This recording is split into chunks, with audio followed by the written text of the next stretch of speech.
the most absurd ending I've ever seen in my entire life happens. Hi, this is Shadowscape Pictures, and this is the review for 28 Years Later. A young kid, Spike, and his father head out to the mainland with bow and arrows, hunting the infected to make Spike a man.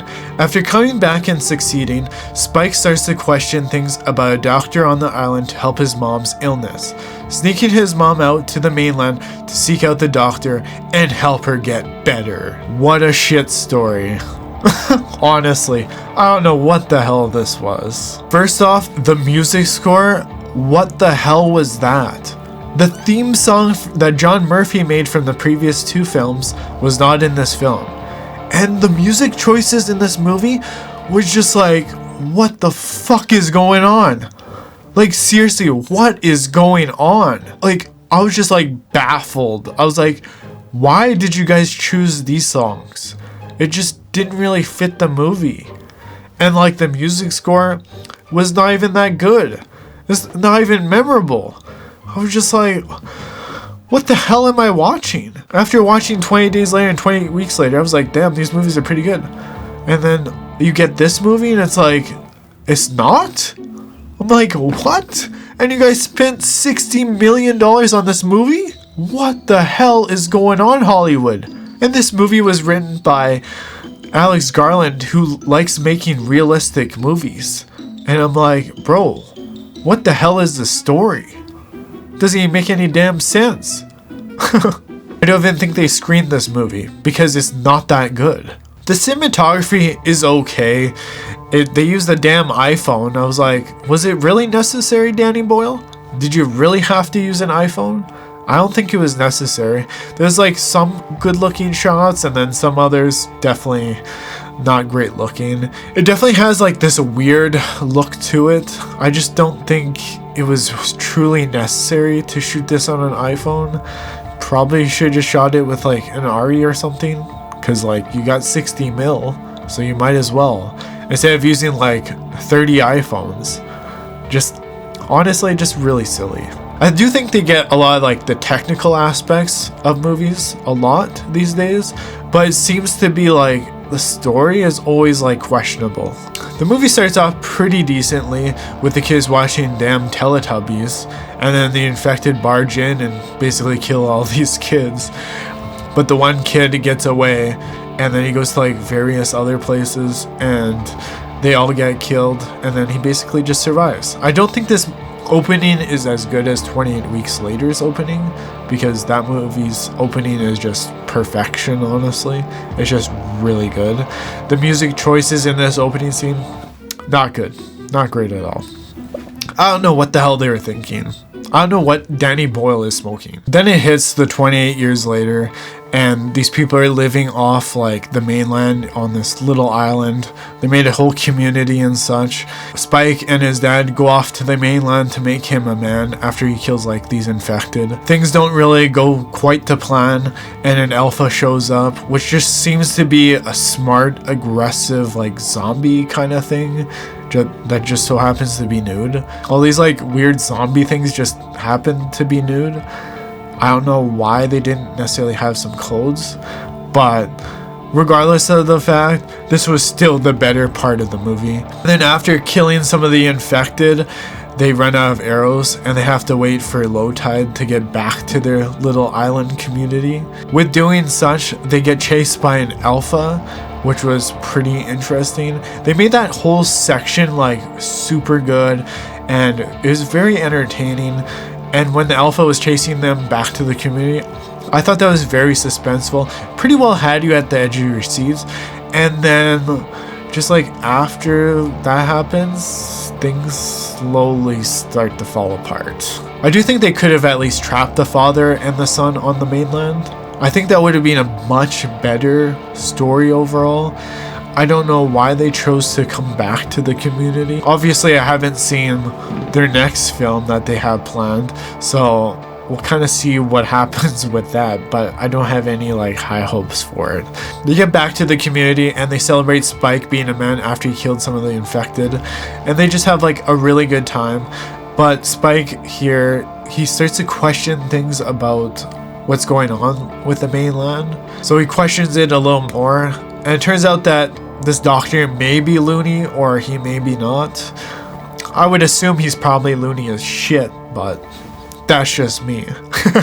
After getting into an argument with his dad, Spike decides to take his mom off the mainland and go find this goddamn loony doctor. Like, he really thinks this is a good idea to find out what's wrong with his mom.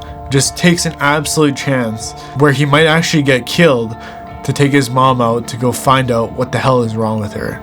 I just thought that was like really silly. Like, what are you doing, kid? Then you got a bunch of like these patrol military guys that get taken out by the infected in such like silly ways. They just seem like kind of incompetent in a way. And then an alpha shows up and just like fucks up this one guy. And I was like, that's cool, I guess. And then the one guy just escapes and he's like, bye bye. There's a part where Spike and his mom get chased by the infected and they head to a gas station of all places. They get in there and there's like this gas in the air, and then the military guy shows up and like shoots, and like the whole thing gets lit up. I was like, wouldn't the whole goddamn place like explode at least? What? They're just like, oh yeah, we just burn the rest of the area. We'll just be down on the ground and we'll be fine. I was like, okay, that makes not like a whole lot of sense, but okay then. And from here it just like gradually gets worse and worse, it seems. This is where Eric gets introduced and he helps Spike and his mom get to this doctor, and like this is where it gets like pretty funny overall. He makes like incest jokes, and Spike asks him what like a cell phone is because he's never seen a cell phone. He has no idea what it looks like. And then Eric shows like a picture of his girlfriend, and he shows Spike and he's like, is there something wrong with her? Like, does she have an allergic reaction to something? And I thought that was great. Like, there was definitely some decent writing in there to make this funny. But then things get a little more downgraded from here. Then Spike's mom finds this infected, pregnant chick. This is where things get like super weird. And then she's like, yeah, I'm just gonna help you deliver this baby. And she like put out her hands, and like the infected chick with the baby puts out her hands, like they hold hands together. And I was like, what the fuck is going on? Like, what is going on here? Like, huh? And then she delivers the baby and it turns out to be not infected. And I was like, okay. Then after the baby gets delivered, the infected chick goes after Spike's mom, and Eric goes and shoots her. And she goes, bye bye, turn it off. And then he also wants to off the baby. And I was like, well, that's not a terrible idea. And they're like, no, it's not infected. I'm like, bruh, it just came out of this infected chick. Who knows what the hell it's got? I'd be like, that thing gotta go bye bye, turn it off as well. It so happens to be that an alpha shows up and takes Eric out, and he goes bye bye, turn it off. Then this alpha's got his cock swinging out. Like, does Danny Boyle like cock or something? Like, is this guy obsessed with dick or something? Like, he loves this shit. Like, even in 28 Days Later, like, homie's got his dick out and everything. But this time, he's got a goddamn eggplant down there. And I'm like, goddamn, why? Why was this necessary? Why was homie swinging his dick like it's the biggest thing here? Well, clearly it was the biggest thing. Fucking that thing was like a goddamn baseball bat. But I don't know about that. Obviously, Danny Boyle loves dick though, so might be a little bit of a fruitcake, I would say. Both Spike and his mom and the little baby run away from the alpha, and then Dr. Kelson comes in and saves the day. Shoots the alpha up with some morphine, and that's the only thing that kind of like stops them. But he decides not to kill the alpha. I was like, bro, why wouldn't you just kill this thing that wants to kill you? A lot of this just didn't make any sense at all. Like, and from here, it just keeps going down the hill even further.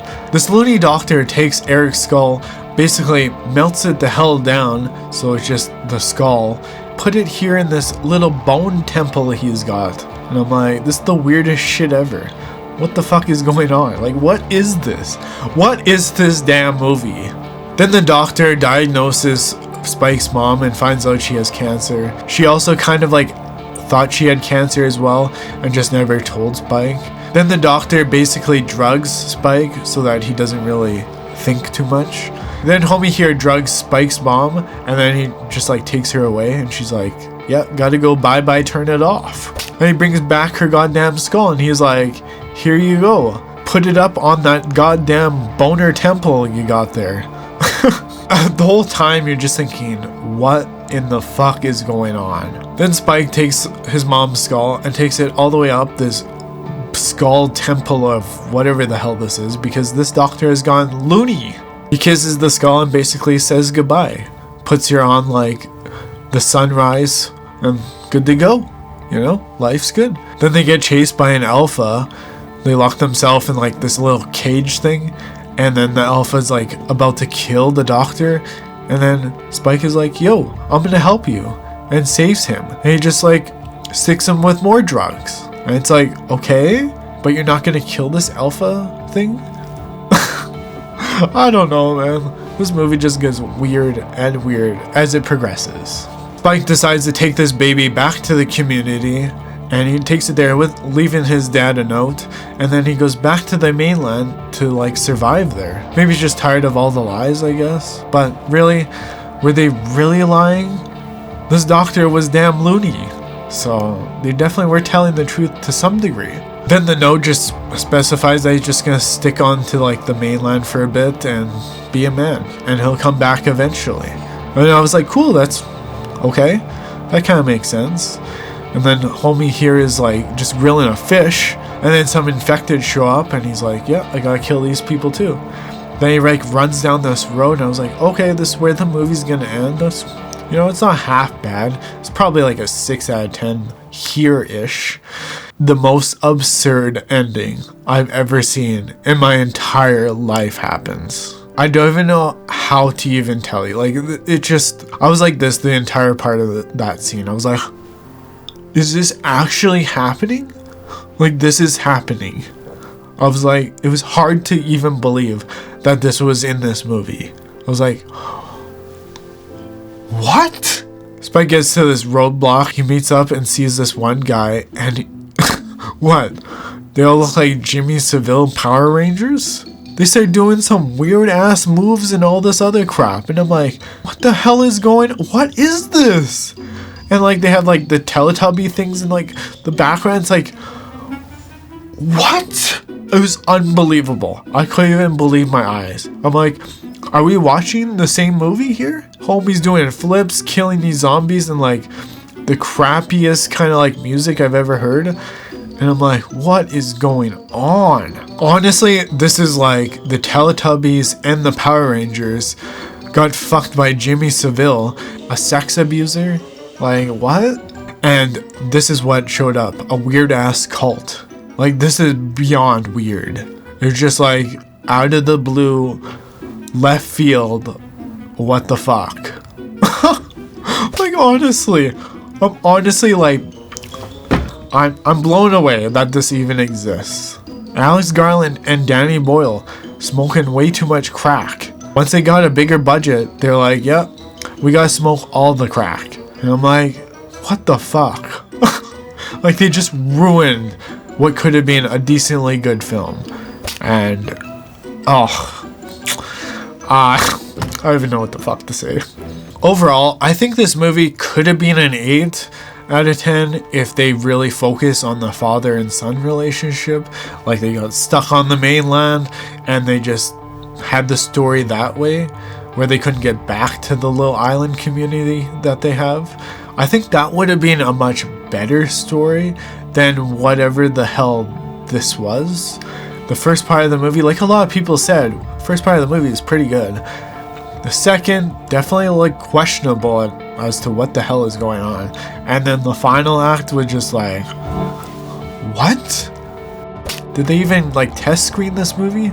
And people were like, yeah, no, this wasn't good, or what? Like, they'd even do that? They just tell Danny Boyle like, hell, yeah, you're making the best shit ever. And like, it just got to his head. This is what happens when people lie to each other. He might as well just said, my name's Jeff, instead of Jimmy. My name is Jeff. But honestly, if the film was more like the end of the film, kind of like would have made a lot more sense, but it's not. Like, it's not even close to it. It doesn't even fit in the same lines of 28 Days Later or 28 Weeks Later. Like, those films are like The Godfather in comparison. Honestly, I think this is one of like the most disappointing films of the year. I don't even care that Cillian's coming back for the second movie because it's probably gonna be hot dog shit. And I don't think they're gonna make that much money for the second film. After people get out and go see this film, they're not gonna make that much money for the second one. People are just gonna be like, I'm just gonna wait for streaming because you fucking fumbled the ball completely on the ending. Like, it could have been decent. You could have had like the OG theme song at the end and it would have been like cool, like he's on the run essentially. I think that would have been pretty cool, but they just decided not to do that. And I was like, okay, like what? You basically subverted a lot of people's expectations, but you just ruined it. You ruined it with that ending. You took a 6 out of 10 movie at best, and then you turned it into 4 out of 10 at the end for being the most absurd shit ever. I can't even put this in the most unmemorable films of 2025 because it's not just unmemorable. It's memorable as hell in terms of that goddamn ending. Who knows if Danny Boyle's even gonna get financing for his third film, because honestly, I don't really see it doing too well after this. All in all, this movie is a 4 out of 10. That is one big pile of shit. It is not good. It's the biggest disappointment of 2025, for sure, 100%. I was actually looking forward to this movie after watching 28 Weeks Later, 28 Days Later. Like, those movies are so good in comparison to this crap. This movie is an absolute travesty to the franchise. That's a review for 28 Years Later. If you guys like this video, like, comment, and subscribe, and tell me your thoughts on this absolute travesty of a film, because it's shit. And of course, if you didn't like this video, bye, turn it off! Like Alex Garland and Danny Boyle to this franchise.